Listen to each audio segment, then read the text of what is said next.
चले जी, revision session chapter number 10 appointment and authority of agents. बहुत ही आसान सा, बहुत ही मासूमाना सा चैप्टर है। चैप्टर नंबर 6 जब हम पढ़ेंगे ना, तो हम उसमें ये बात पढ़ेंगे परफॉर्मेंस ऑफ कॉन्ट्रैक्ट के अंदर कि कॉन्ट्रैक्ट कौन परफॉर्म कर सकता है, जिससे किया जा रहा है वो बंदा भी कर सकता है, या वो बंदा अपने एजेंट के थ्रू भी कॉन्ट्रैक्ट को परफॉर्म करवा सकता है। ठीक है। अच्छा, ये आ रही है एजेंट की डेफिनेशन कि एजेंट कौन होता है। अच्छा, याद रखो कि एजेंट वो बंदा है जो प्रिंसिपल अपॉइंट करेगा अपने कुछ काम शाम करवाने के लिए। ठीक है। और इनका जो रिलेशन है प्रिंसिपल और एजेंट का, इसका नाम है रिलेशनशिप ऑफ एजेंसी।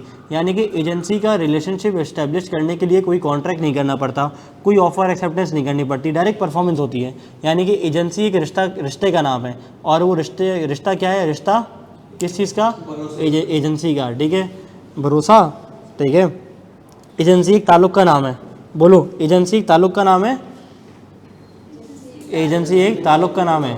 एजेंसी में कॉन्ट्रैक्ट नहीं होता, एजेंसी में कोई कॉन्ट्रैक्ट नहीं होता।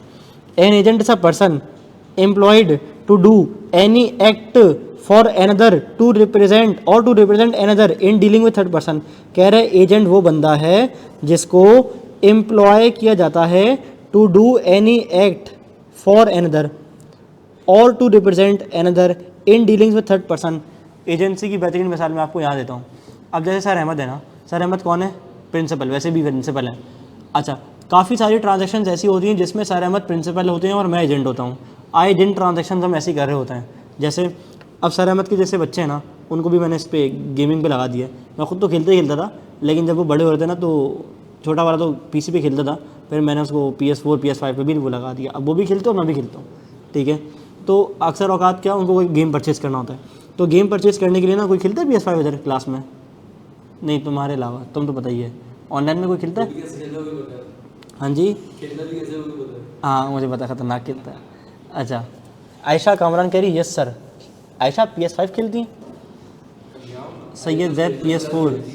किसी के पास सब्सक्रिप्शन है तो फिर खेलते हैं यार, एक आध मैच लगाते हैं कोई किसी गेम का मल्टीप्लेयर। PS4 तक तो खेला है। अच्छा, हाँ तो एक ही है, PS4 PS5 एक ही चीज़ है। बहरहाल छोड़ो आगे। तो होता क्या है कि सर के बच्चों को ना गेम खरीदने होते हैं, तो गेम खरीदने के लिए उनको डॉलर या पाउंड के कोड्स, गेम कोड्स परचेज़ करने पड़ते हैं ना। अच्छा, वो पेमेंट कोड, हाँ डॉलर के या पाउंड के। तो होता क्या है कि एक वेंचर गेम एक इदारा है, मैं उनको रब्ता करता हूँ, सात भाई नाम है उनका, सात भाई को कहता हूँ सात भाई $10 भेज दें, $20 भेज दें, 50 पाउंड भेज दें, 70 पाउंड भेज दें। ठीक है, तो वो मैं, अच्छा तो हाँ, तो वो क्या करता है, हम वो कोड्स ख़रीद लेते हैं। किससे? एक गेम के बिजनेस के ओनर से। इस ट्रांजैक्शन में फेस पे मैं आ रहा होता हूँ। क्यों? क्योंकि मैं सर का कौन हूँ? एजेंट। सर के बिहाफ पे मैं वो काम कर रहा होता हूँ, कोड्स खरीदता हूँ या गेम्स खरीदता हूँ या कंसोल खरीदता हूँ और लाके सर को डिलीवर करवा देता हूँ। तो सर इस ट्रांजैक्शन में प्रिंसिपल कौन है? सर। एजेंट कौन है? मैं। और थर्ड पार्टी कौन है? वो बिज़नेस का ओनर, वो बिज़नेस का ओनर। बात समझ आ रही है? अच्छा, कह रहे the person for whom such act is done is called principal. या जिसको रिप्रेजेंट किया जा रहा है या जिसके लिए काम किया जा रहा है वो कौन है? प्रिंसिपल। और मैं कौन हूँ? एजेंट। चलो गेम की मिसाल छोड़ो और आसान मिसाल लेते हैं। ARTT है। ARTT में सर कहते हैं कि अगर मैं नहीं होता ना कैंपस में, तो समझो जो हुदैयत है ना वही मैं ही हूँ, उसने जो बात करी वो समझो मैंने कही। ऐसे तो कभी कभार होता ये है कि कोई बंदा मिलने के लिए आ गया, किसी बंदे से डीलिंग करनी है, किसी बंदे से मीटिंग करनी है, किसी का हायरिंग फायरिंग का इंटरव्यू करना है, कुछ करना है, तो सर अगर नहीं भी होता ना, तो मुझे पता होता है कि मुझे किन टर्म से बात करनी है, मेरी बाउंड्री क्या है, मुझे किस तरह से नेगोशिएट करना है। तो सर बोलते हैं ठीक है हुदैयत तुम कर लो। तो ये सारे काम मैं कर रहा होता हूँ। तो जो मैं सर को रिप्रेजेंट कर रहा हूँ, तो ये क्या है? सर कौन है? प्रिंसिपल। मैं कौन हूँ? एजेंट। बात समझ आ रही है? ठीक है। अच्छा, प्रिंसिपल कौन है? बोलो बोलो बोलो। जिसको रिप्रेजेंट किया जा रहा है वो बंदा है प्रिंसिपल। जो रिप्रेजेंट कर रहा है वो कौन है? एजेंट। अच्छा, एजेंट जो है वो क्या करता है? नेगोशिएशन करता है। किससे? थर्ड पार्टी से। ठीक है। अच्छा, कॉन्ट्रैक्ट किसका है? प्रिंसिपल एजेंट का है? नहीं, प्रिंसिपल और थर्ड पार्टी का कॉन्ट्रैक्ट इन दोनों का है, लेकिन करवा किससे जा रहा है काम? मुझसे करवाया जा रहा है। अच्छा, प्रिंसिपल और एजेंट के दरमियान कोई कॉन्ट्रैक्ट नहीं होता, बल्कि एक रिलेशनशिप होता है। इसलिए मैं कहता हूँ एजेंसी एक ताल्लुक़ का नाम है, कॉन्ट्रैक्ट का नाम नहीं है। और इसीलिए मैं ये भी कहता हूँ कि इसके अंदर essentials of contract need not to be fulfilled in the relationship of agency. बात समझ आती है? बोलो ना। रोल ऑफ एजेंट, कह रहे एजेंट का रोल क्या है? प्रिंसिपल डेलीगेट करता है अथॉरिटी एजेंट को और एजेंट नेगोशिएट करता है थर्ड पार्टी के साथ, और एजेंट और थर्ड पार्टी का कोई लीगल एग्रीमेंट नहीं होता, जबकि एग्रीमेंट किसका होता है, प्रिंसिपल और थर्ड पार्टी का। Agent role in contract negotiation, ये बात तुमने पढ़ ली, सेम बात दोबारा रिपीट हो रही है। कह रहा है प्रिंसिपल ऑथराइज करता है एजेंट को नेगोशिएट करने के लिए, ठीक है, और एजेंट नेगोशिएट करता है terms of the contract with third party, लेकिन कॉन्ट्रैक्चुअल रिलेशनशिप कोई नहीं होता, यही बात रिपीट कर रहे हैं अगले अल्फाजों में। स्कोप ऑफ एजेंट एक्टिविटीज़, कह रहे हैं कि एजेंट को कब कब किस किस लिए हायर किया जा सकता है। आवाज़ आ रही है ना, चल रहा है ना सब, ओके गुड। अच्छा, कह रहे हैं एजेंट को कब कब किस किस लिए हायर किया जा सकता है। कह रहे हैं सिंगल ट्रांजैक्शन अरेंज करने के लिए भी किया जा सकता है। कह रहे काम करो, मेरे पास ना 10 आम की पेटियाँ पड़ी हुई हैं, ठीक है, वो जाके डिलीवर कर दो। ये क्या है, सिंगल ट्रांजैक्शन के लिए अरेंज करना। एक्ट रेगुलरली फॉर प्रिंसिपल, यार तुम ना मेरे पास हर हफ्ते में चक्कर लाया करो और जितना माल हो ना वो डिलीवर करवा दिया करो जाके, ठीक है, या कर दिया करो डिलीवर। ये क्या है, एक्ट्स रेगुलरली फॉर प्रिंसिपल। या मैनेज लार्ज बिजनेस डील्स, जितनी मेरी डिलीवरी होंगी वो तुम ही देखोगे, रोज़ आओगे, माल उठाओगे और लेके जाओगे। बात समझ आ गई। रेगुलर ट्रांजैक्शन के लिए भी कर सकता हूँ, रेगुलर इंटरवल्स पे भी कर सकता हूँ, डेली रोज़मर्रा काम के लिए भी कर सकता हूँ, और once in a blue moon भी कर सकता हूँ। बात समझ आती है। चलो, हु में एम्प्लॉय एजेंट, ये बात ये नहीं की जा रही कि एजेंट कौन बन सकता है, ये बात की जा रही है कि एजेंट कौन अपॉइंट कर सकता है। यार एजेंट वही बंदा अपॉइंट करेगा ना जो कॉन्ट्रैक्ट कर सकता है, जो कॉन्ट्रैक्ट कर सकता है। In other sense, in other words, आओ पढ़ लो। कह रहा है वो पर्सन जो मीट करता हो क्राइटेरिया, कौन सा, कह रहा है एज ऑफ मेजॉरिटी होना चाहिए, साउंड माइंड होना चाहिए, और वो बंदा एजेंट अपॉइंट कर सकता है। तो ज़रा बताओ क्या यही दो बंदे वो नहीं जो कॉन्ट्रैक्ट कर सकते हैं? तो जो बंदा कॉम्पिटेंट टू कॉन्ट्रैक्ट है, अगर मैं दरिया को कूजे में बंद करूँ तो दो बंदा कॉम्पिटेंट टू कॉन्ट्रैक्ट है, वही बंदा एजेंट अपॉइंट कर सकता है। डन। एक सेकेंड यार, रिमशा कब से सवालात करिए सर, एजेंसी में कॉन्ट्रैक्ट क्यों नहीं होता? बेटा प्रिंसिपल एजेंट का कॉन्ट्रैक्ट नहीं होता। प्रिंसिपल एजेंट को बोलता है हाँ भाई यार आ दो, तेरा माल तो उठा लो। कोई फॉर्मल कॉन्ट्रैक्ट नहीं है, कोई ऑफर एक्सेप्टेंस नहीं है। कॉन्ट्रैक्ट है प्रिंसिपल का थर्ड पार्टी के साथ जिससे बिजनेस डील हो रही है। एजेंट तो उसका शंटू मंटू है, ठीक है। सर जैसा हमारी ये होता है ना कि अगर एक का बेटा है तो उसने अपनी बहन को दे दिया उसको गोद, अच्छा, तो उसकी एज मेजॉरिटी जो है 18 की लाएगी या 21 की लाएगी, क्योंकि उसका गार्डियन में भी आ गया, उसके हस्बैंड अम्मा अब्बा जिंदा है, अम्मा अब्बा जिंदा है, 18 खिलाएगी। 18 की लाएगी। लेकिन वो बहुत सारा रहता है, मतलब जो उसकी अब जो रजाई एज ऑफ मेजॉरिटी 18 साल ही होंगे, अम्मा अब्बा जिंदा है उसके। सही। अच्छा, who may be an agent, कह रहे एजेंट कौन बन सकता है। कह रहे any person can become agent, ठीक है, कोई भी बंदा एजेंट बन सकता है। अच्छा, लेकिन ये दो बंदे ऐसे हैं जो कि एजेंट होंगे लेकिन लायबल नहीं कहलाएंगे, लायबल नहीं होंगे किसी भी सूरत हाल में, किसी भी सूरत में लायबल नहीं होंगे, कुछ भी हो जाए। एक वो बंदा जो माइनर है, एक वो बंदा जो अनसाउंड माइंड है। यानी कि प्रिंसिपल ने एजेंट को अपॉइंट करते हुए ख्याल रखना कि इन दो बंदों को अपॉइंट ना ही कर तो बेहतर है। क्यों? क्योंकि अगर इनको अपॉइंट कर लिया और इन्होंने कोई जाके गलती कर दी तो फिर they will not be held accountable, they will not be held liable. Done. अच्छा, कंसिडरेशन नॉट नेसेसरी, कह रहे एजेंसी की रिलेशनशिप में कंसिडरेशन नेसेसरी नहीं होती क्योंकि कॉन्ट्रैक्ट ही नहीं है, ठीक है जी। एजेंट के बारे में पब्लिकली बताना पड़ता है, हाँ जिससे आप डील करो आप बता दो कि मेरा एजेंट है, बिल्कुल ओके। अब कह रहे जनाब legal issues with agency relationships. पहली चीज़ अनऑथराइज रिप्रेजेंटेशन। हो सकता है एजेंट जाके अनऑथराइज रिप्रेजेंटेशन दे दे प्रिंसिपल को कि भाई मैं तो प्रिंसिपल साहब का एजेंट हूँ, ठीक है, और वो उसके ब्याह पे ट्रांजैक्शन करके आ जाए, प्रिंसिपल को नुकसान दे दे, ठीक है। Number 2 exceeding authority. हो सकता है उसने लिमिट लगाई हो कि जब भी आपने उस फलां वाले बंदे के साथ ट्रांजैक्शन करनी है ना 50,000 से ऊपर नहीं जाना, लेकिन वो 50,000 से ऊपर की ट्रांजैक्शन करके बैठ जाए। बात समझ आ रही है?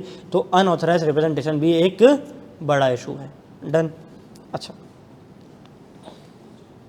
किसी को कोई मसला वहाँ तक, कोई परेशानी? इससे मैंने एग्जाम्पल्स लिमिटेड दिए, बोल तो और एग्जाम्पल दे दूँ या सब क्लियर है? एक और एग्जाम्पल दे दूँ, दोबारा रिपीट कर दूँ, क्लियर है? एग्जाम्पल दूँ? अच्छा, अनऑथराइज रिप्रेजेंटेशन।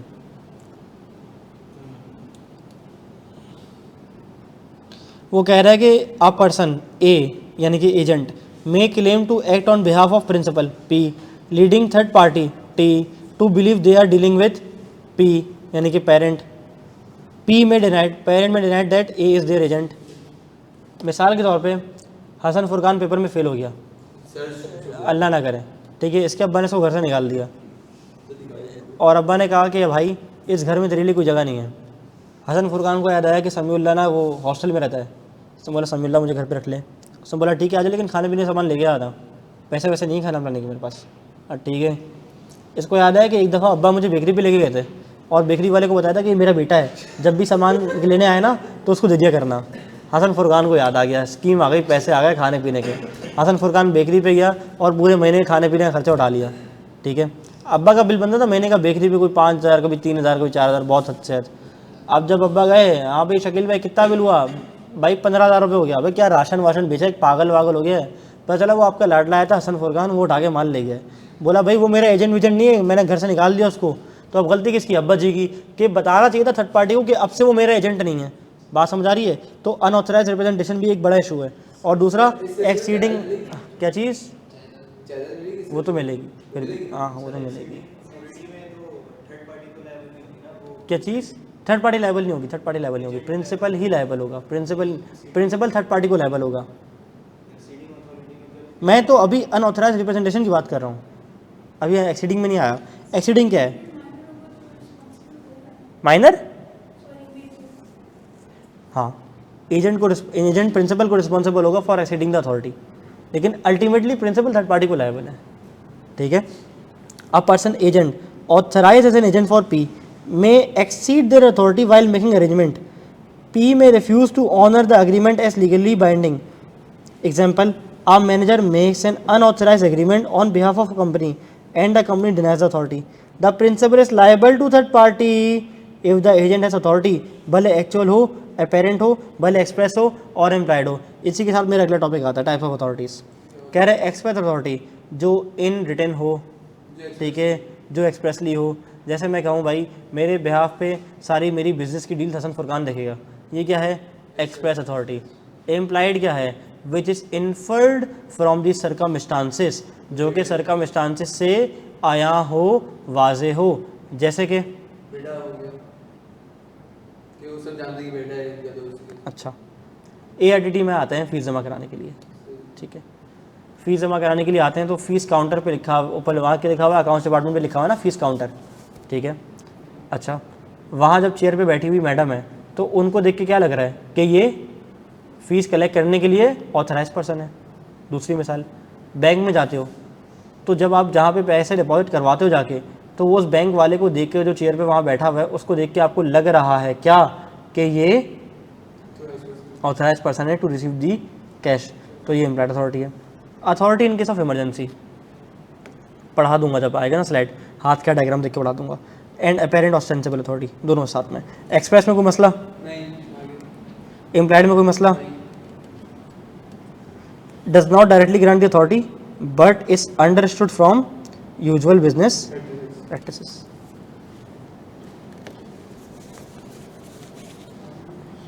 निदा नहीं, अल्लाह के वास्ते सब्र कर जाओ, रुक जाओ, प्रैक्टिस क्वेश्चन का बता रहा हूँ, सब बता रहा हूँ।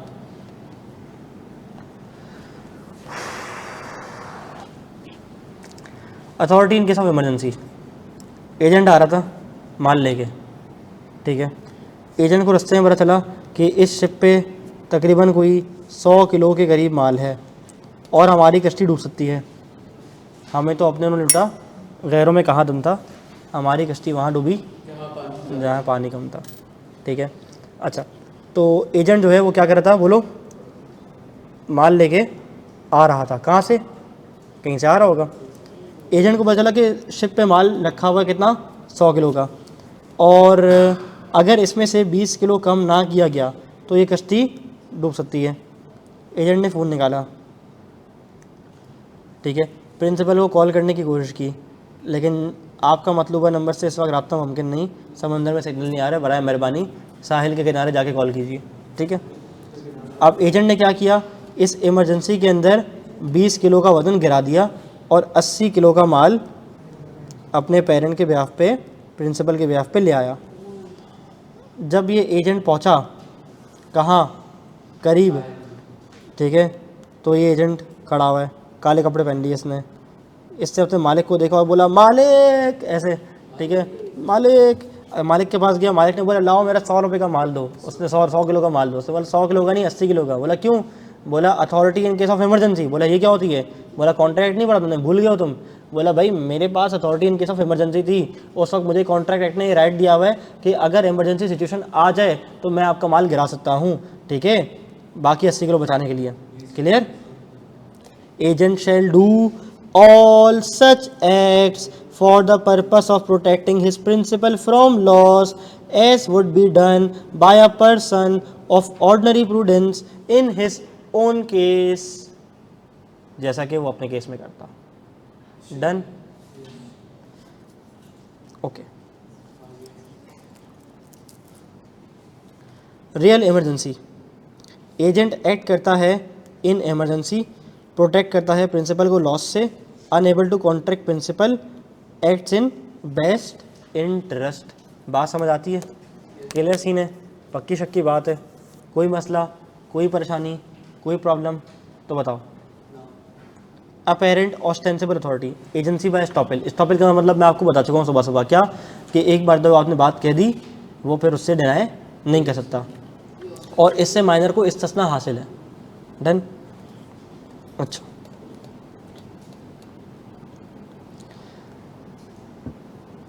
कह रहे हैं ये वही वाली बात है। Third party has reasonable belief of authority, agent करता है act on behalf of principal. Bakery वाले को बताता कि हसन फुरकान जो है फुरकान भाई का बेटा है, ठीक है। थर्ड पार्टी एक्ट करती है, अज्यूम करती है अथॉरिटी कि एजेंट जो हसन फुरकान आया है इसके पास वही पावर है जो नॉर्मली इससे एक्सपेक्ट की जाती है, और इसके पास कोई नॉलेज नहीं थी टू द कॉन्ट्रेरी कि हसन फुरकान को जायदाद से आग कर चुके हैं और घर से निकाला जा चुका है, ठीक है। अगर हसन फुरकान के साथ वो डील कर लेती है तो फिर इस केस में प्रिंसिपल लायबल होगा थर्ड पार्टी को। देख लो चार्ट कैसे जा रहा है, ऐसे, ठीक है। पक्का समझ आ गया? पढ़ो example. Apparent,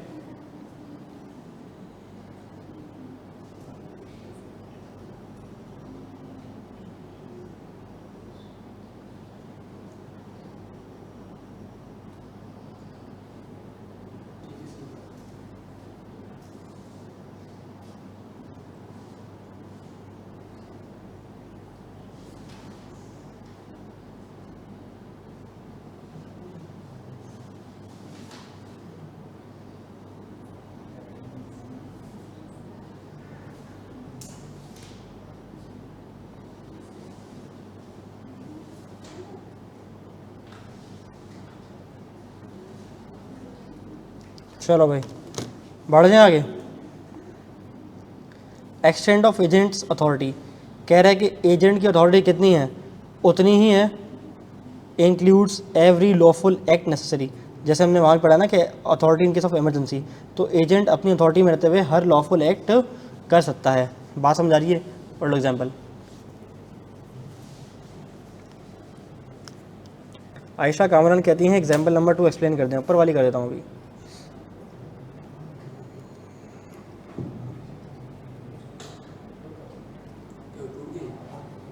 Paras right to Talal, पारस ने, ये ऐसे समझ आएगी तुम्हें, देखो पारस ने तलाल को कहा, यार बात नहीं करो आपस में प्लीज़।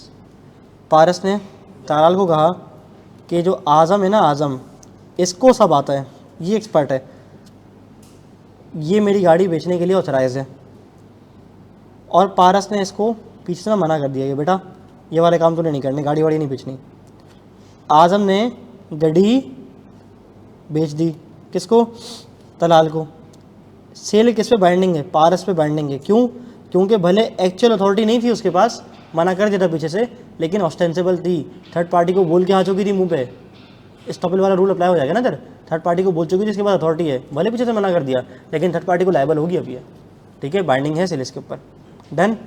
चलो माशाअल्लाह अल्हम्दुलिल्लाह, आज बरोज़ 5 अगस्त 2025 हमने ये 7 चैप्टर निपटा लिए। अच्छा, अब कुछ लोगों के सवालात अगेन परसिस्ट करते हैं कि प्रैक्टिस कैसे करनी है। प्रैक्टिस के लिए भाई आपने ARTT का जो कस्टमाइज बैच है ना, अभी जो हमारा चल रहा है करंटली, वो ले लेना है। प्रैक्टिस मटेरियल सारा इसके ऊपर अपलोडेड है। आपने क्या करना है, रिवीजन तो आपने मेरे साथ कर लिया अल्हम्दुलिल्लाह। अब 2, 3, 4, 5 8, 9, 10 क्या करना है, इनको जाके खोलना है, कस्टमाइज बैच की वीडियोस लगानी है और सवाल सॉल्व करना है। जो छोटे मोटे मुन्ने मुन्ने सवाल है ना, एग्जाम्पल्स, वो इग्नोर कर दो। अब डायरेक्ट पास से भरें। अब खेलने का टाइम नहीं है छोटे मोटे शॉट्स, अब बड़े बड़े छक्के मारने का टाइम है। अब एग्जाम्पल्स छोड़ दो उस बैच में, और जो 5 रुपये के सवाल आ रहे हैं ना, वो डायरेक्ट आप करना शुरू कर दो। सॉल्व करो, समझ नहीं आए वीडियो सोल्यूशन निकाल के देख लो। बात समझ आ रही है? कोई मसला, कोई परेशानी? अच्छा, ड्राफ्टिंग क्या चीज़? हर चैप्टर के 10 सवाल भी कर लो इंशाल्लाह, बहुत है, लेकिन कोशिश करना कि हर टॉपिक कवर कर लो। 10 सवाल करना कमाल नहीं, अभी माइनर वाले टॉपिक से 10 सवाल कर ली तो फिर फ़ायदा, हर एरिया कवर करो। सही है? पता क्या चलेगा? सही किया बेटा, मेरी जान अहमद रज़ा वीडियो सॉल्यूशन पोर्टल पे अवेलेबल है, उससे पता चल जाएगा। मेरी बुक भी है, अगर किसी के पास मेरी बुक नहीं है तो वो ऑनलाइन ऑर्डर भी कर सकता है, उसको मेरी बुक यहाँ से मिल जाएगी। armbooks.com.pk से वो कर सकता है, ठीक है। 600 क्या लग रहा है?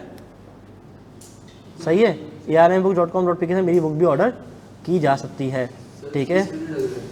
क्या लग रहा है? अरे BOOK ऐसे 600 नहीं है वो। अच्छा मेरी बात सुनो, मैंने जाने का बोला नहीं है ना अभी वैसे, लेकिन चलो। अच्छा, और जिन लोगों को ड्राफ्टिंग में मसला हो रहा है तो उनको मैं क्लास के स्टार्ट में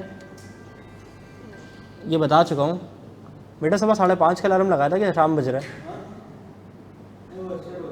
असर होती है, क्या बात है।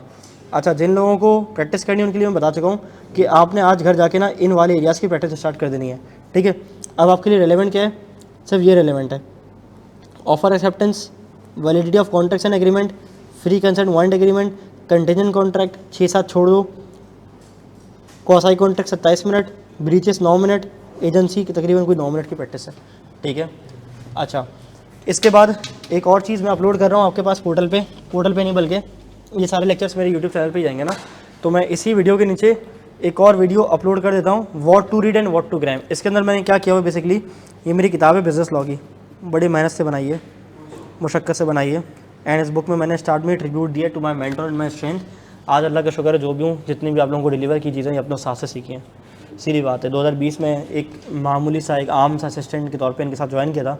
उसके बाद जितनी आज यहाँ पे बैठ के बात कर रहा हूँ, इतनी लंबी क्लास पढ़ा सकता हूँ, इतना बोल सकता हूँ, इतना अच्छा डिलीवर कर सकता हूँ, ये सब मैंने अपने साथ से ही सीखा अल्हम्दुलिल्लाह। तो आज हमें तकरीबन कोई 5 साल होने वाले, सितंबर 26 को मुझे 5 साल हो जाएंगे सर के साथ।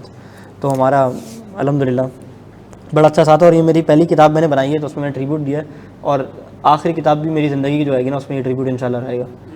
अच्छा जी, अब मैंने ये बता रहा था आपको कि मैंने ना आप लोगों को बताया है कि मेरी किताब में क्या आपने राइट करना है, क्या आपने रीड करना है, क्या आपने क्रैम करना है। तो मैंने ये ना बताया है, देखो क्रैम करना है, रीड करना है, इसको सिर्फ इसको रीड करना है, इसको रीड करना है। ये जो पूरी वीडियो है ना, तकरीबन मैंने कोई 18 चैप्टर की सैर कराई है। ये वीडियो भी मैं इसके नीचे डाल देता हूँ, ठीक है। बी लॉ, ग्रैंड ऑपरेशन या ग्रैंड डिवीजन जो भी है वो डाल देता हूँ। अच्छा दोस्तों, मुझे अपने फीडबैक लिख के बता दो कि क्या आप लोगों को समझ आया, what's your feedback and how was the course so far, जो हमने आज के 7 चैप्टर कवर कर लिए, ठीक है। कैसा लगा, समझ आया सबको? ऑनलाइन वाला सारा ज़रा मुझे बताओ लिख के। क्या चीज़, क्या कर दें? भले कहीं भी कर सकते हैं बच्चे, ये तो मैं बराह रास्त देख लूँगा। हाँ दोस्तों,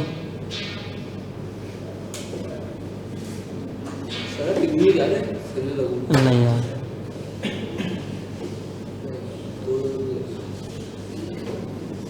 क्या बात है माशाल्लाह। सारे दोस्तों सब लोग बताओ यार, सब लोग बताओ, शाबाश। आयशा, बरिया, बुशरा, सीन, हारू, हानिया, हिना, माहा, मरियम, मिफ़ज़ाल, फैज़ान, निदा, रिदा, रिमशा, तहामी, युगीता, जो भी हैं सब लोग अपने फीडबैक से आगा करें, ठीक है। चलो ग्रेट हो गया, बहुत ज़बरदस्त डन है। चलो कल सारे आ रहे हो ना? सारे आ रहे हो? फिज़िकल वाले भी सारे आ रहे हो? सब लोग आ रहे हो या भाग जाओगे? आओगे? कल आ रहे हैं? मस्ती कर रहे हैं, क्या करूं? मस्ती कर रहे हैं फिर से? हाँ बता दो जाके, बोलना हसन फुरकान है, ये मुझे मंजूली का बोलता है, ठीक है। चलो डन है भाई, आपकी मोहब्बतों का बहुत बहुत शुक्रिया। अपना बहुत सारा ख्याल रखिएगा। कल की क्लास में मुलाकात होती है। कल बहुत इंपॉर्टेंट क्लास है। कल चैप्टर 6-7 परफॉर्मेंस तो आता ही आता है पेपर में, और 11, 12, 13, 14, 15, ठीक है। कल बड़ा मार्क है इंशाल्लाह। अपना बहुत सारा ख्याल रखें। इंशाल्लाह अगली क्लास में मुलाकात होती है। अस्सलाम वालेकुम वरहमतुल्लाह।